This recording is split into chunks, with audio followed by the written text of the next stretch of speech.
Hello everyone, welcome back to the second episode of this year of The Quad. Once again, I'm Tiffany and I'm joined with... Joshua, Fekez, Quest, hello. And we're here to talk about gaming, CSL, and to have a very special interview with a very special guest later, Nahaz Dota.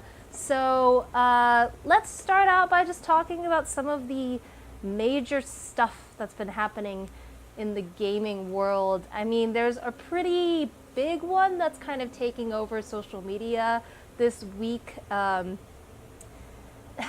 probably have heard that Blizzard Activision just laid off like 8% of their company. Yeah, like 800 employees. I think 8% equals out to 800 or so, somewhere around there. It was a huge amount. Yeah, 700-800 people. Yeah. Pretty devastating. The news kind of came out very quickly today, or the news came out pretty quickly, and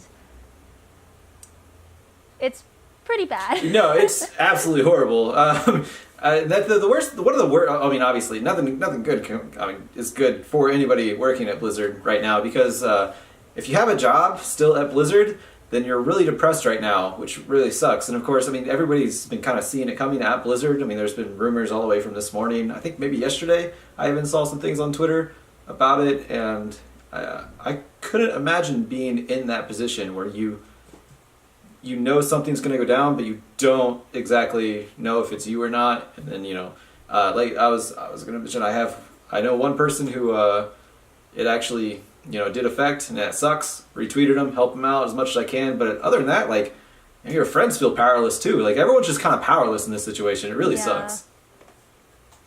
I mean, I really did like seeing the outpouring of support, though, from the community. There were a lot of people posting job listings that were open and trying to reach out to comfort everyone that did lose their job, unfortunately. But it was a pretty unfortunate situation and some pretty big news. But on to happier things.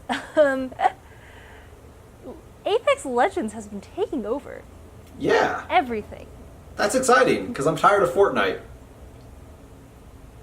From what I've heard, the community seems to be a little bit better. I'm not sure. I just started playing it last night, so I haven't gotten that far into it. But it's really cool to see another fresh new game come out. As much as like the old established games are really nice to see continue to grow, I also think it's really interesting to see like new games come onto the scene. Yeah, I've been curious to playing it. The main reason why I want to play it, honestly, is because I feel like almost all battle royals are the same idea. There's not really that much. There's like little nuances. Honestly, the main reason I want to play is I heard the communication system, the ping system, is really, really nice. Like, you don't even have to talk to your allies, like vocalize, and you can get your point across. And I love that because I play a lot of Rainbow Six Siege, and there are times I really love the community there, and then there's times where like I wish I did not have to communicate with them, and I wish that they would not communicate with me or the rest of society. So if I could just get things through with pings, I'd be fantastic. So I'm probably going to give that one a try very soon. Yeah, when I was playing it, that was one thing I noticed immediately. Lots of pings in a good way. But yeah, so those are some of the major things that's been happening. But on the CSL side, a lot of the winter invitationals are wrapping up. Dodo's wrapped up. Last I checked, I think League may have one more to go. Mm-hmm. I'm not sure, but those are wrapping up, which means we're about to get ourselves into playoffs, huh? Yeah, no, it's a very exciting time. I actually like the winter. The winter invitational has been really fun. It's been a nice benchmark for where teams are at, and Dota's wrapped up, and that one was really surprising. I'll let you guys talk about that one later, but League of Legends, that one's I don't think it's done yet. I think they might be going into finals. They were going into semifinals last week, and University of Manitoba and Johns Hopkins were going to face off against each other. And then on the other side, it's kind of a toss-up who's going to be playing. I think Arizona State was one of the big ones. Like UIUC was still there, RMU I believe as well. So I haven't caught up with how much like what's been played and who's won yet over on League of Legends side, but it looks like it's going to be pretty exciting. And Arizona State and RMU, if those two pair off against each other, that's going to be really exciting too. Because RMU, they were in the what was it? I think quarterfinals. Yeah, quarterfinals last year for CSL's actual championship over in California. So they're not unfamiliar with getting far into the tournament. That's like I said, it's really exciting. The Winter Invitational has been a fun time. I actually liked it. So yeah, playoffs soon. That's going to be even more exciting because that means that we're actually going to be going to CSL finals. CSL finals is one of my favorite time of the year because obviously I get to travel and be part of the games, do whatever I need to for the games. But I get to see all my CSL friends. I don't ever get to see my family like once a year. So I love this time of year. Yeah, it's an exciting time. Yeah.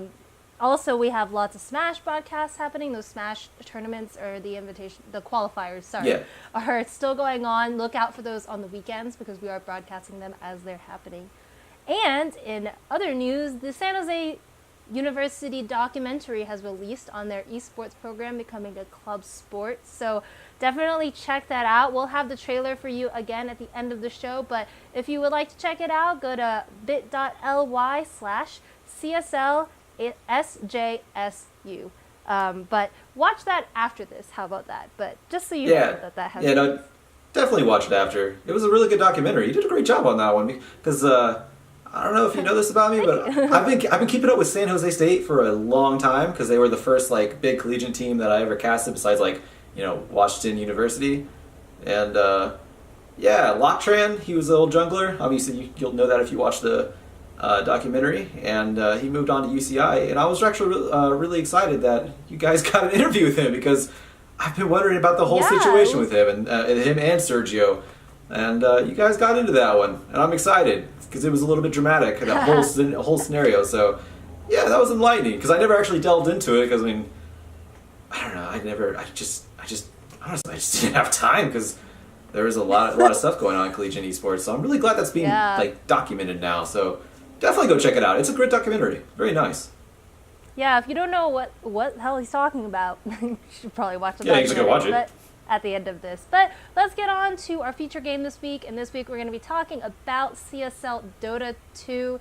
Like I said, this week we're going to be talking about Dota 2. And we can't talk about CSL Dota 2 without our special feature host, guest, whatever we would call this, our Dota 2 writer and caster extraordinaire for CSL, Carlo, if you would like to introduce yourself. Hello, my name is Carlo. As Tiffany said, I am both a writer and a caster for CSL. I love Collegiate Dota, and I'm very happy to be here on the show tonight to talk about my favorite thing of all time, Collegiate Dota. What should we start with tonight? Well, we were just talking about the Winter Invitational because it wrapped up. The Winter Invitational this year was the first time we saw the format in the CSL. I absolutely love it because one of the complaints we heard from the players in prior years, especially from Dota, was that it felt like the fall season and the spring season were not the most important part of the year, especially the fall. Now the fall this year sets teams up to go into the Winter Invitational. Everything I've heard from the players is that they love the format, and as a caster and a fan, I absolutely loved following my favorite teams from all of the groups in the fall as they battled each other in the Winter Invitational, especially the variety we saw. Teams from all over the country facing each other right away. We didn't have to wait long for the top teams to go right at each other. And we had a crazy storyline this year, if you're familiar with Rochester Institute of Technology and Stony Brook. So both those teams are coming from the East Conference, also known as the East Group, rather, in the fall known as the Group of Death. Both of them placing first and second. RIT is actually was close to going 5 semesters straight without having a single series taken off of them. Stony Brook battled up to the grand finals from the bottom end of the bracket, RIT from the top end of the bracket. Both teams from the East Group in the fall met in the grand finals for the most game of Collegiate Dota I have ever seen in my entire life, which you can find on the Twitch channel. I would definitely recommend checking.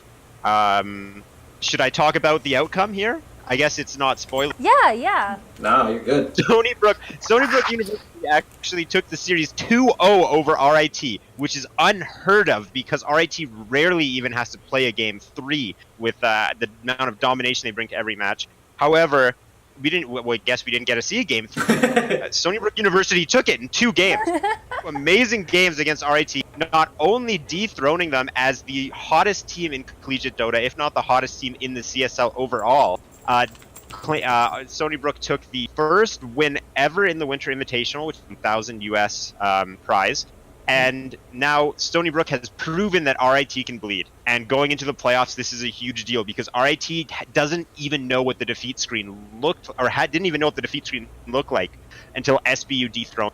One thing I would love to point out here, though, this is the most exciting part of the Dota year so far, after the great story we had in the Winter Invitational. So in the fall, RIT and SBU played each other. RIT won 2-1. The best of 3 series, RIT won. They played another best of 3 series at the end of the Winter Invitational. This is the one that Stony Brook won 2-0 against RIT. That means RIT and Stony Brook have played 2 best of 3 series going 1-1. Both teams have a win.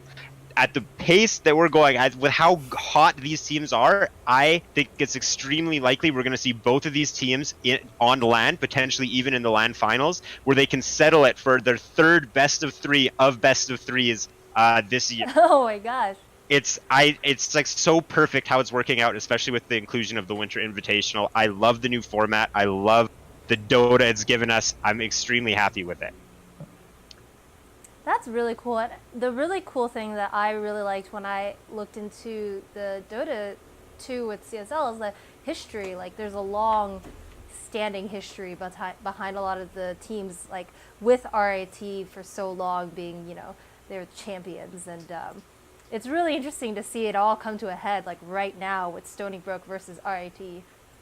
I agree completely. And I would like to give a huge shout out to the Collegiate Dota community and the community managers for fostering such a strong connection, because that's where these storylines come from, is that these schools have had rivalries. For example, RIT and Stony Brook were in the LAN finals last year. RIT won it all, and Stony Brook placed in the 3rd, 4th position. So these teams have the history of playing together on LAN. They play in-house leagues, they play other competitions together, but they interact with each other in the Discord and through other features that the CSL provides, which creates this bond, and that's what gets me so excited for these storylines and this grudge match between RIT and SBU that the community has allowed us to see.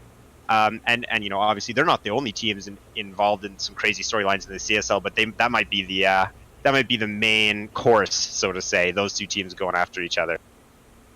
Yeah, and I mean, the Dota 2 community is already kind of a more tight-knit community in general, I would say. And from what I hear, it transfers over into the collegiate scene a lot, right? There's been a lot of hype and a lot of community with the collegiate Dota scene, which is really cool as a former Dota player myself.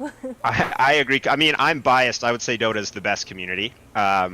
But I think most people say that about their game. But I will let you know, I love the Dota community, and I love especially the collegiate Dota community. It's very close. And I've met so many great people, and every time I meet one person, they introduce me to 3 more people who are playing collegiate Dota, and I'm like, it just feels like everyone kind of knows everyone, and it's just a great place to be, is in the collegiate Dota community. Hey, can I ask you a question real quick, just about the collegiate atmosphere of Dota? I would love it if you asked me a question about. I was assuming you were going to say yes. I figured it'd be formalities, and I was ask. But I mean, as far as collegiate backing goes, where does Valve stand on Dota? Because I'm coming from the outside. I report on Dota. And that all comes from you. All the information. By the way, for anyone who watches my recaps, all the information I get for Dota is from the dude that's talking right now, Carlo. He's hello. Yeah. Thank you so much for that. But so, with that being said, shout out to Charles as well. Charles tags it every once in a while. We got 2 of us back. Fair enough. We got two of you have your back, Josh. Don't worry. Anyways, I need it because I'm completely out of touch with Dota. I watch the international, but I don't really I know about the teams that are big in CSL's collegiate, because I was there last year. I saw some of them. I saw them play whenever I wasn't working. But where does Valve stand on collegiate Dota? Because from my understanding, they have a very hands-off approach. But I mean, you seem to be very in depth. Yes, they do. Ingrained in this. It's hard because I haven't taken too much part in League of Legends, but I know Riot is very involved. I kind of feel like Riot and Valve are they not? I'm sorry. Well, I know that they're more involved than Valve is in Dota. The level that Valve is involved in Dota right now is the regular Dota pro scene is unprecedented. Okay. I would say. Yeah, Yeah, right. there's the major and minor system, which is associated by Valve, and those are how you earn DPC points, which will secure slots in the international. Oh, That okay. humongous Dota tournament. But Yeah. apart from that, Dota has a lot of other like anyone can host a Dota. You don't have to check in with Valve or anything. So that's where I think that really helps the competitive scene and the competitive community and just the Dota community in general is that anyone can just do whatever they want. For example, coming up. There's some pretty silly tournaments coming up that don't follow the traditional competitive rule set, and I think that Valve's hands-off approach kind of creates opportunities for people to do weird stuff like that. That is, Okay. that's the community loves it, and obviously the competitive scene does, but the community thing, it's a nice little break to see tournaments with different rule set. Okay. Fair What's enough. coming up? But I have a guess, but what's coming up? One of those silly tournaments. Well, like the Midas Mode tournament, or I know community tournaments get held where there's game modes that like reverse drafting in Dota Yeah. that where you draft your opponent's team is one of the game modes, and this doesn't seem a lot of play, but small community tournaments love that stuff because it's just a for fun mode, and you can host it. The thing with Dota is it's so competitive, and you can host these great little. You're still playing a competitive game, but there's a way more emphasis on the fun aspect and the spectator aspect when you allow these silly game modes. Maybe I kind of ran away with your question there, but for the most part, No, it's Valve good. just is, do what you need. Do what you need to do. They're No, not gonna. no. I mean, let me ramble away about it because it's all information that I don't know, and I like to know things. So, yeah, no, you did fine. You did great, fantastic. Thank you. You're going to be in this That's what I chair like next to hear. time. I'm going to be on the mic with my Yeah, picture we talked there. about League last week, or not last week. I guess it was 2 weeks ago. So I think it's Yeah. actually really interesting because we even mentioned it in the last show. But League and Dota, I mean, for both being pretty popular MOBAs and both MOBAs that we run, the approaches that their publishers take to their esports scene are like completely polar opposites. It's really Yeah. interesting to see the differences. It's pretty wild how that happens, and it's good though because I mean I don't want to touch on this subject too much. I'm no expert, but I think it helps with competition, and it allows people. You have multiple options for fans of MOBAs and competitive play, and I think that's just healthy for esports in general. Yeah. Well, speaking of someone who knows quite a bit about the Dota scene and about growth, and oddly enough, about college, we have our special guest this week, who is Nahaz Dota, which I'm sure you know who it is. Oh yeah. I got a great picture with him at TI a couple of years ago. He actually taught not far away from where I went to university and where I competed with the CSL. So I talked to him about that. It was really cool. He's a great guy. That's really awesome. Well, we had a great interview with him. So let's go ahead and head to that now. Well, I am very happy to have our guest on today. Nahaz, can you please introduce yourself? So, yeah, I'm Alan Bester. I go by Nahaz, mostly in the Dota community, although I am involved with a few other esports these days as well. I was a college professor. I taught MBAs at the University of Chicago, ran a master's degree program in finance at the University of Western Ontario, left those positions to pursue some esports stuff full-time in the last couple of years. I do commentary. I do some business consulting, kind of wear a number of different hats as you have to in this industry. But I still do have contact with undergraduates. I actually teach a undergraduate micro class at Georgetown this term. Great fun going back to that, and I'm excited to talk to you. Yeah, so as some people may know, Nahaz you were a kind of pioneer for stats in Dota, I would say. One of the first people to really start bringing stats and stuff into pro Dota. I remember watching you the first time you were being invited to panels and everything after we finally got stats in the game. So how is stats, how does stats, do you think, enhance the viewing experience and also for players? Because I think a lot of players and coaches now are using stats a lot.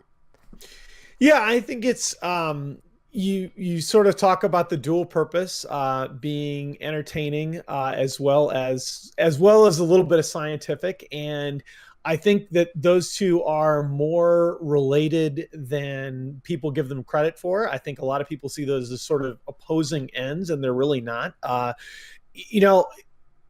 esports players, one of the big sort of distinguishing aspects of esports is that, people are very open-minded. They've grown up in an industry where technology has sort of been there from the get-go, and if you convince them that something can help them win, they're gonna be interested. And that's sort of been my experience with Dota, was that, I had my ideas about having stats that were informative about the game state, because, in particular, when you watch Dota and you watch League, it's one of the only games that I had exposure to at that point where the two big numbers at the top of the screen are not the score.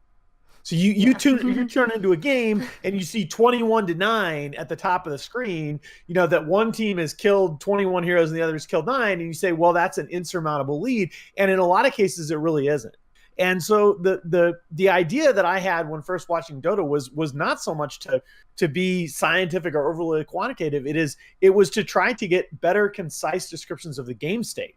And that sort of caught on over time as people realized that that these statistics were useful in not only telling you how the game was going and where a particular game was at any point in time, but in quantifying the different things that people would do to try and add value in terms of improving their team's chances of winning the game. Yeah, it's very cool. I love seeing stats now coming into a lot of other games that didn't really traditionally have stats. Like, I know some of the fighting games and like Smash are trying to introduce a lot of stats as well, which is really cool when you get to see things like that. I think it really does add a new dimension to the game overall. Oh yeah. And I think it's really cool too when you compare the way that stats is being used in the different esports. It really parallels in many ways the development of statistics in traditional sports, where the ways that they get going and the ways that they're used are very context dependent. Where the MOBAs are much more like baseball, where there's a lot of repetition and there's a lot of sort of this particular lane or this particular hero against that, you might have a sample size of games, whereas fighting games are much more like basketball. They're much more fluid. They're much more like, no two rounds are exactly the same. But, a lot of the analysis in fighting games has to do with analyzing the individual moves and frame counts, whereas, it's not like the traditional sort of at-bats in baseball or lanes in MOBAs. And I think that's really important when you talk about wanting to do quantitative analysis, is that you need to go in with the mentality that you're going to adapt your analysis to the environment at hand, not the other way around. Yeah, definitely. Well, speaking of stats and numbers, you obviously have a background as an economics professor, right? Mm-hmm. And one thing that I found really interesting, which is really cool to see, is when you took your kind of skills in that background and applied them to Dota, and you created this whole, I don't want to say niche, because it's not really like a niche just for you, but you created like a place for statistics. And I think that's really, really interesting, because there are a lot of students, a lot of people trying to get into esports, and you always kind of hear that advice, like, find a place for yourself, create, something for yourself. And especially for college students trying to get out into esports or into gaming right now, I think it'd be really interesting to hear you kind of talk about how you made that transition and that space, and then if you have any advice for them as they're leaving college. Well, I think the best generic advice, and I've given this to my undergraduates a lot, and I've even been told by my MBA students that this is still relevant for them all those years later, is what matters is what you're going to do on a daily basis. It matters a lot more than your job title or the firm that you're working for. Is you need to go out and you need to find out what the various jobs are you considering? What are you actually going to be sitting down in front of a screen or standing up in front of a client, what have you? What are you going to be doing on a daily basis? And you need to get good at that thing. Because at the end of the day, I like my numbers. I like statistics. I like talking to people.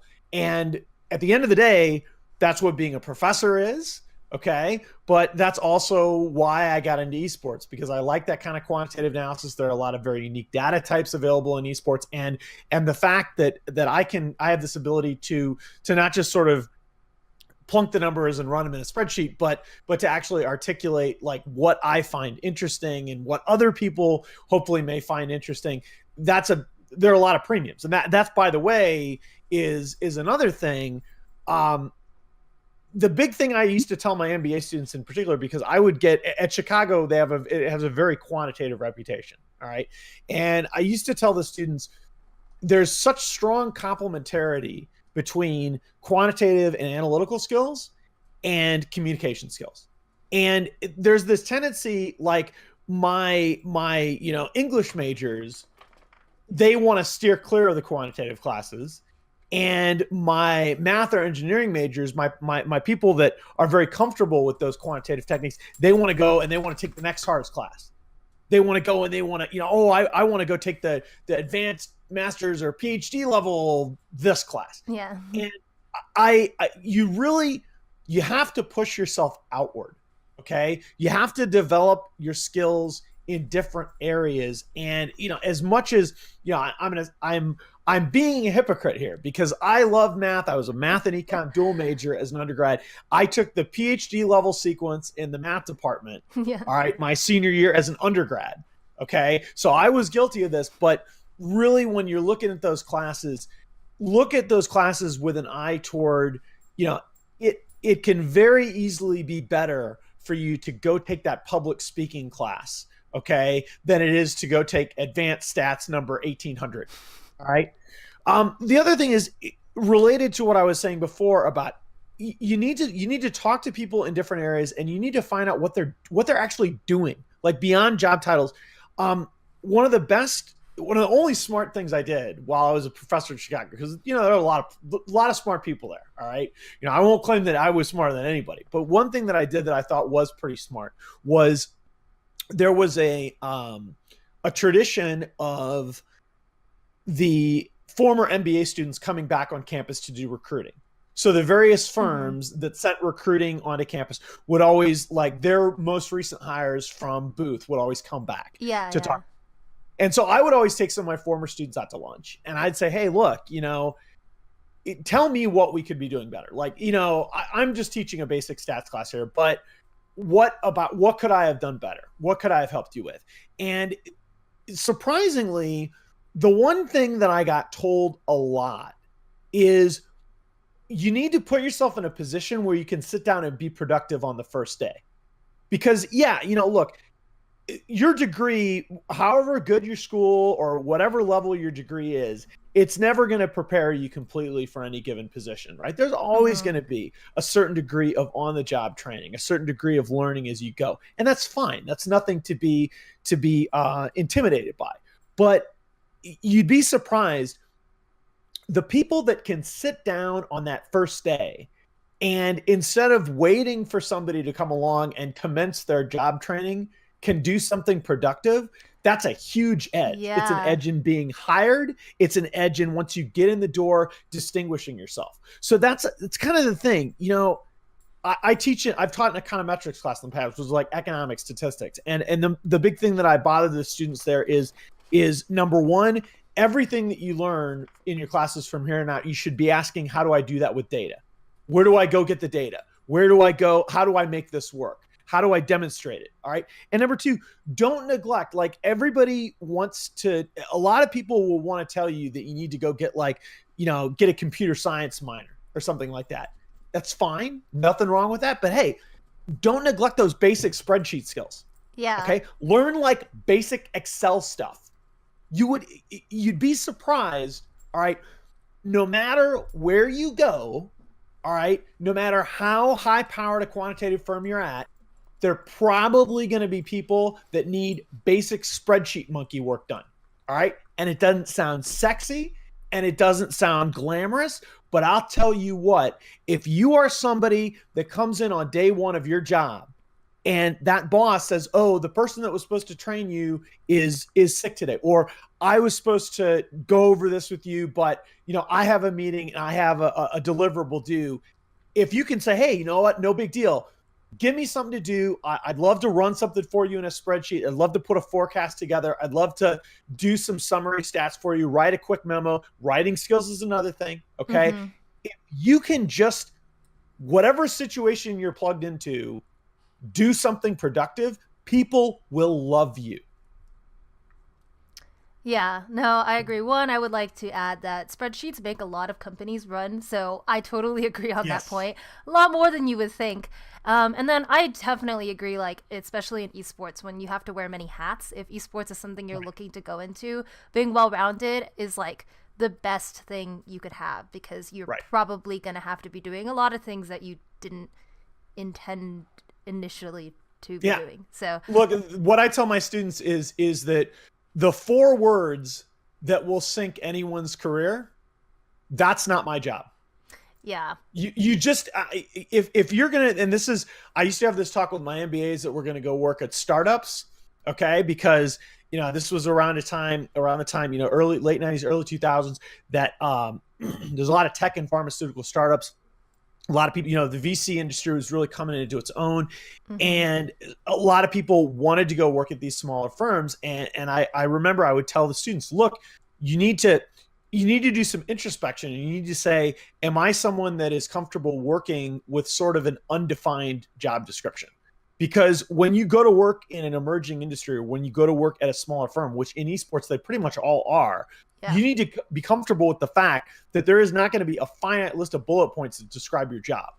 And that a lot of the time it is going to be up to you to say, what is the best thing that I can be doing with my time to help my firm? Nobody's going to give you the answer to that. And yet your ability to determine that is going to be what sinks you or not.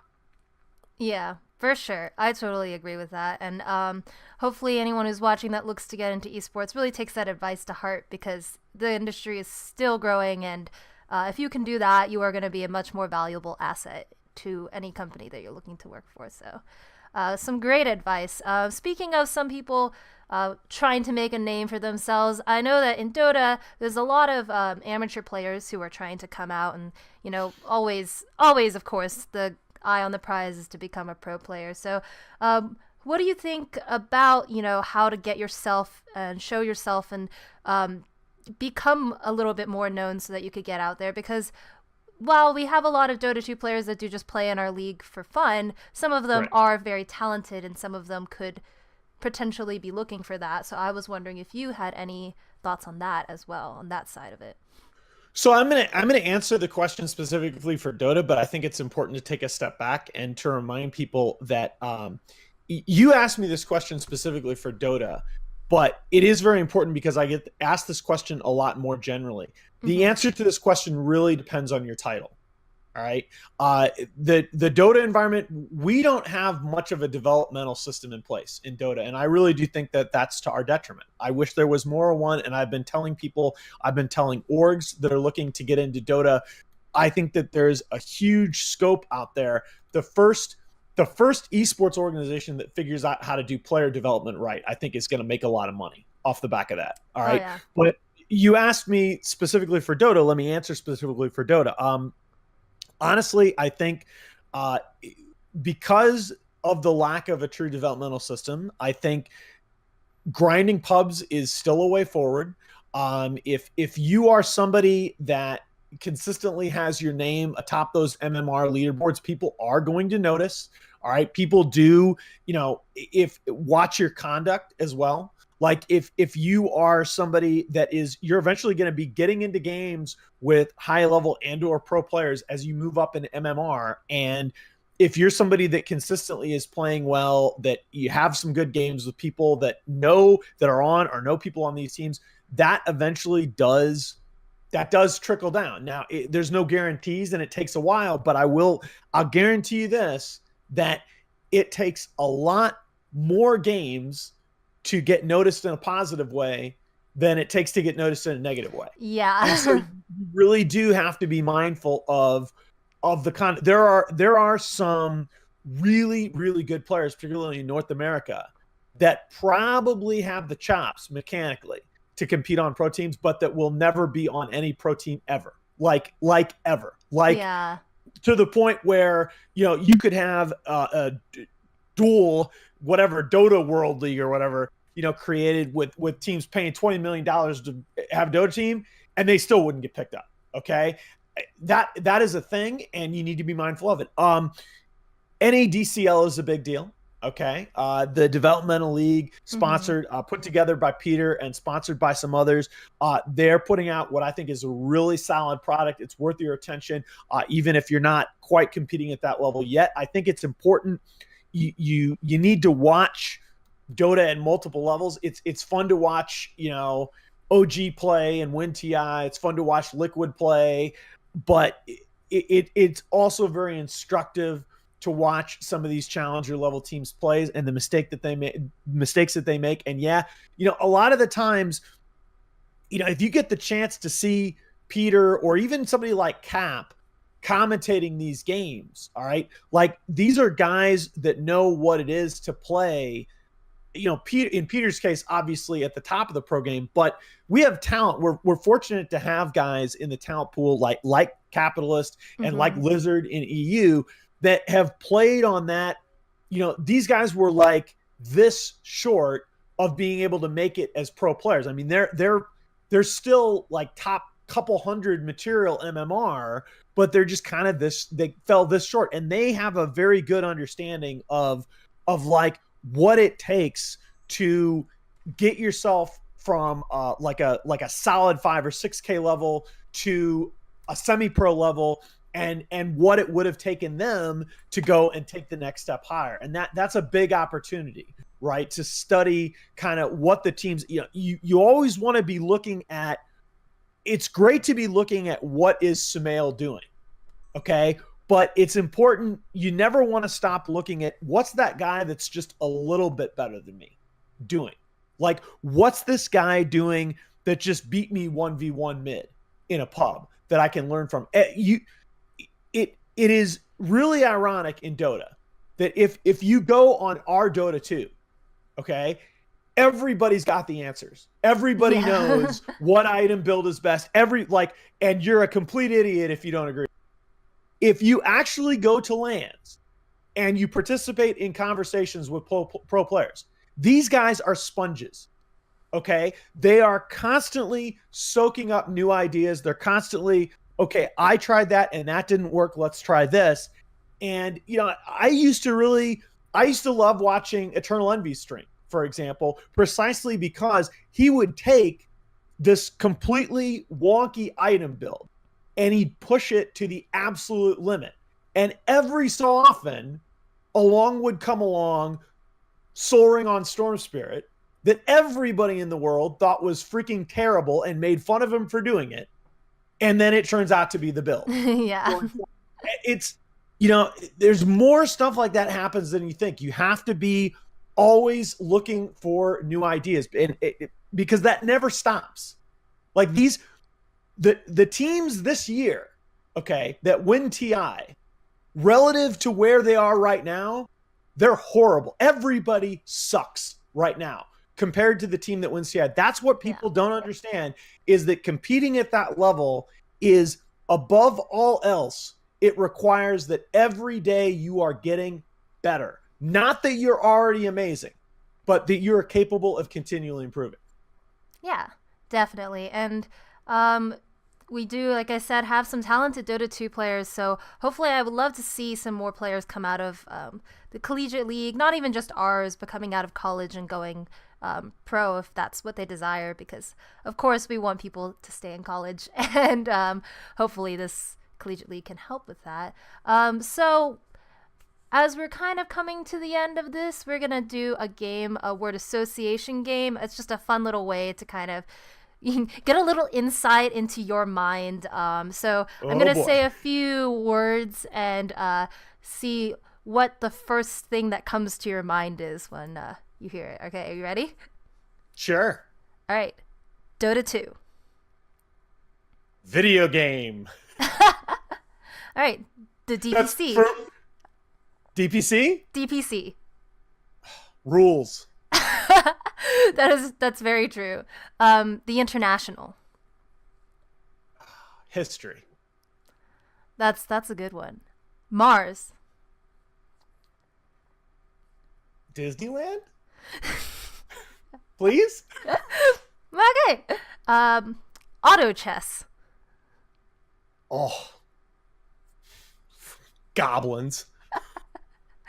I'm gonna take a quick pause here because, as you probably know, but some others won't. I used to be very involved in Dota, but I'm not anymore, and I still follow a lot of people in Dota. And I just saw auto chess taking over my entire Twitter feed, and I was like, "What is going on here?" Oh, it's to the point where I run into like guys. I run into guys like Resolution and Matumbaman at this last major that I haven't seen in a while, and it's like, hey, what's up? Oh, we played auto chess. I mean, it's like it's that was for me the crazy thing is like it's not just people that you run into that are streaming Dota. It's like all the pros are like, oh yeah, this I found this sick auto chess friend. Fanatic is like, oh, we were so bummed last night. We got eliminated. It's okay. We all stayed up played auto chess. Oh my god! It's like, all right, guys. It's funny. You said Mars, right? I'm pretty sure you were talking about the hero. My brain immediately went to the tournament organizer and going, are we going to have a major in Paris this year? Anyway. Yeah. Well, okay. Okay, next one. Collegiate Esports. Potential. And then the last one. College students.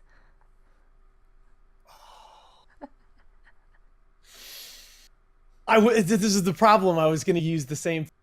I always think about my students. Yeah, that's fine. That's why I asked.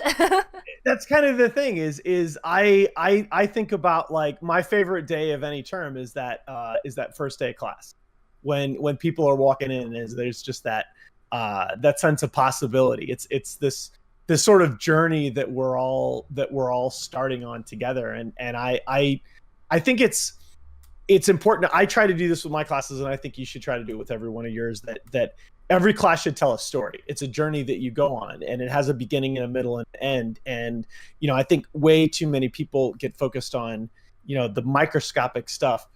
Have fun with that narrative, right? Really, really try and tell yourself a story about what you're learning in every class, because that's, again, your ability when you get out there in the workforce to continually improve and to continually get better at what you do is going to be a function of your ability to just sort of connect what you're doing to some larger narrative. And in a classroom, it might just be, a story, or it might be some mnemonics, but in a few years, it's going to be your career. And that narrative of how do I keep pursuing this? What am I really doing? How am I going to improve? That's all of a sudden, that's your life. Yeah. Well, that's all the words I had, but as just one last question before we finish up this interview, I did kind of mention this a little bit, but Collegiate Esports is a great kind of place to foster potential talent while also encouraging people to stay in college, which is something that I really like about Collegiate Esports. But what would you like to see in the future of Collegiate Dota or Collegiate Esports in general? Well, I think I think that's an easy one. I want to see more esports go in the direction of like a Rainbow Six, where, I was sort of in on that at the very early days. I happened to be up in Montreal at a conference and gave a talk at Ubisoft, basically to their developers, and it was just so refreshing because they had this attitude of look, we want to build a system from the ground up. We want there to be infrastructure for our low players to get better, for our high level players to play in more structured competitive, and for our players already playing competitive to get better and be able to reap the rewards of their skill. And I want to see more developers, more tournament organizers. ESL did a really good job of this in partnership with Ubisoft of designing an ecosystem from the ground up. That's what I want to see more of in Dota. I want to see more organizations get into this with the mentality of, you don't have to be the next team on stage at the international to be successful. There are a lot of people that play Dota, and there's a lot of interest in Dota beyond just the same tier 1 teams every week. And, a lot of the things that make sports, yes, everybody wants to watch the Rams and the Patriots in the Super Bowl, but that doesn't devalue the high school games. It doesn't devalue the college games. Mm-hmm. And I think we need to have more of that mentality in esports where, this competition between your and your rival's school is something that's just as worthy of being celebrated and just as worthy of people getting into as OG versus LGD at the International. Yeah, for sure. And actually, I mean, we all know Dota has a fairly tight-knit community compared to some others. And that does transfer into Collegiate in our league. I know that the Collegiate Dota League that we run has quite a history of teams and of like continuing storylines year to year, a lot of high hype and a lot of viewership. So I'd like to see that grow as someone who came from Dota, to continue to grow, and just, of course, I want to see Dota succeed. But Amen. Thank you so much for joining us for this interview today. Be sure to follow Nahaz on all the stuff. Is it still at Nahaz Dota for everything, or at Nahaz Dota? I think I'm on Instagram now. Mostly I post pictures of my 2 new kittens. I think it's like Professor Nahaz, but whatever. Well, follow me on Twitter. You'll get the rest of it. Don't worry about it. Yeah, Nahaz. But thank you so much. If you have anything else you would like to add? Nope. Thanks for having me. Of course. Thank you. Yeah, so that was the interview that I had with Nahaz. He's such a great guy, has lots of insights, and he really did create such a cool little part of the community, which is the statistics community. Or not just himself, but he helped pioneer that. So I think that's very, very cool. But we're coming to the end of our show today. Just little reminders, if you haven't seen the San Jose documentary yet, I highly suggest you check it out. No bias at all, but we will play the trailer. Club sports and esports on campus has partnered. All of our players are considered athletes in the eyes of the university. Sergio's dream from San Jose State University. After we had lost, our manager at the time wanted to take a cut of our prize winnings. If you don't want to pay, then I'm not going to be here anymore. Do they know who we are? Do they know what esports is? It can become a flagship of club sports in general. Maybe this is the start of, the standard of gaming culture at San Jose State in the future.